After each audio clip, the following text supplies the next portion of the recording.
Hero Sharwanand. ఇతని పేరు తెలియని వారు నాకు తెలిసి ఎవరో ఉండరు. తెలుగు టాలీవుడ్ ఇండస్ట్రీలో చిన్న చిన్న క్యారెక్టర్ ఆర్టిస్టులు చేసుకుంటూ తర్వాత మెల్లగా హీరో అయ్యి ఇప్పుడు తెలుగు టాలీవుడ్లో నంబర్ 1 హీరోగా ఉన్నాడు అంటే నిజంగా చాలా గ్రేట్ అని చెప్పుకోవచ్చు.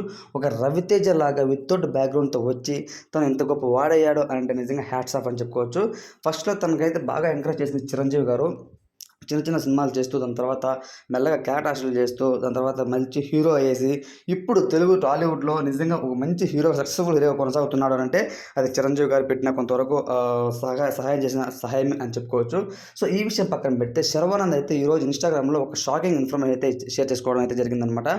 అదేంటంటే తనకైతే ఒక ఆడబిడ్డ పుట్టింది, నేనైతే ఇన్ని రోజులు షేర్ చేసుకోలేదు, సో కొంతవరకు దాచి ఉంచాను, ఇప్పుడు మాత్రం రివీల్ చేస్తున్నాను అంటూ తను చేసిన పోస్ట్ చాలా వైరల్గా మారాయి అనమాట. సో తనైతే లాస్ట్ ఇయర్ రక్షిత రెడ్డి అనే అమ్మాయిని అయితే ప్రేమించి పెళ్లి చేసుకోవడం విషయం తెలిసిందనమాట.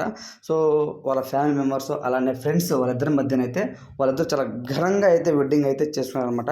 సో ఇప్పుడు అయితే తనైతే నాకు ఆడబిడ్డ పుట్టి చాలా రోజులు అయిపోయింది, కానీ ఇప్పుడు నేను షేర్ చేస్తున్నాను అంటూ ఇన్స్టాగ్రామ్లో పోస్ట్ చేశారు. ఆ అమ్మాయి పేరు కూడా నామకరణంగా తను లీలాదేవి అని కూడా పెట్టుకున్నట్లయితే ఇన్ఫర్మేషన్. సో ఒక రకంగా చెప్పాలంటే ఇన్ని రోజులు ఎందుకు చెప్పలేదు మాకు శర్వానంద్ అని అంటూ చాలామంది శర్వానంద్ అభిమానులు అలానే ఫ్యామిలీ మెంబర్స్ అలానే కొంతమంది కొలీగ్స్ అందరూ కూడా కామెంట్స్ అయితే చేస్తున్నారు. మరి కొంతమంది కంగ్రాచులేషన్స్ శర్వానంద్ గారు అని అంటూ అయితే మరికొంతమంది అయితే కామెంట్స్ చేస్తున్నారు. ఒక రకంగా చెప్పాలంటే శర్వానంద్ గారు మనకు చూసే ఉంటారు, మనకు చాలా సినిమాల్లో పాపం చిన్న చిన్న క్యారెక్టర్స్లుగా చేసుకుంటూ ఎంతో కష్టపడి వచ్చారనమాట. సో తనకు 1-2 కాదు హిట్లు చాలా మంచి మంచి సినిమాలు చేశారనమాట. సంక్రాంతి సినిమా వచ్చింది అంటే అతను సాంగ్స్ లేకుండా ఏ సాంగ్ లేకుండా ఉండదన్నమాట. శతమానం భవతిలో సంక్రాంతి సంబరాలే అనే సాంగ్ అయితే చాలా అయితే వైరల్గా ఉందన్నమాట. ఎప్పుడు కూడా ఎవ్రీ ఇయర్ సంక్రాంతి వచ్చిందంటే శర్వానంద్ గారి పాట ఉండాల్సిందనమాట. సో అంత స్థాయికి ఎదిగిన గొప్ప నటుడు అనమాట. సో తనైతే ఈ విధంగా దాచి ఎందుకు ఉంచారు, మీకు ఆడబిడ్డ పుట్టిందనేసి.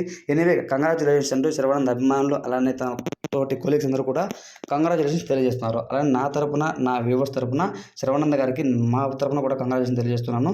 ఈ వీడియోపై మీ ఒపీనియన్ ఏంటని కామెంట్ తెలియజేయండి. Thanks for watching.